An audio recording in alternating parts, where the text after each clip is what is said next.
सुकून नहीं है, बेचैनी बढ़ जाती है, दिल फटने लगता है दर्द के मारे। पता है ऐसा कब होता है? जब हम जिद करते हैं, जब हम नसीब से लड़ाई करते हैं, जब हम खुद को माफ नहीं कर पाते।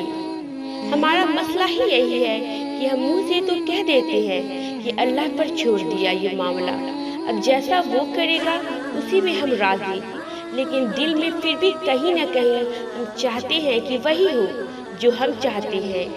इंसानी फितरत ही ऐसी होती है कि हजारों हासिल चीजों को छोड़कर बस उनके पीछे भागता है जो ला हासिल रही हो। ये क्यों नहीं समझते कि जिसको तुमसे 70 माओं से ज्यादा मोहब्बत है वो कैसे तुम्हें तकलीफ में रख सकता है, वो कैसे तुम्हें वो चीज दे सकता है जो तुम्हारे लिए बेहतर ही नहीं। हाँ, वो बुरे को बेहतर बनाने पर भी कादिर है, लेकिन जब उसके नेमतों की नाशुक्री करोगे एक ला हासिल चीज के लिए तो वो कैसे राजी होगा। जब उसने तुम्हें मुस्कुराने की इतनी वजह दे रखी है, तुम्हारे इर्द गिर्द इतनी मुस्कुराहटें रखी हैं, तब भी रोते रहोगे उस चीज के लिए जिससे तुम्हें अजियत के सिवा कुछ नहीं मिला, तो वो कैसे मानेगा कि तुम्हें उस पर यकीन है। बस एक दफा उसके फैसले पे राजी हो जाओ, उसे तुमसे बेपनाह मोहब्बत है।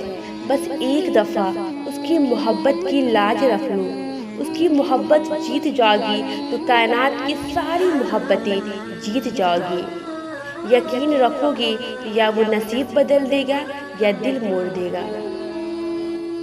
जब कभी हिम्मत हारने लगो तो बस दिल को इतना समझाना कि जो हो रहा है उसमें अल्लाह की रजा है और जो होगा उसमें भी अल्लाह की रजा होगी।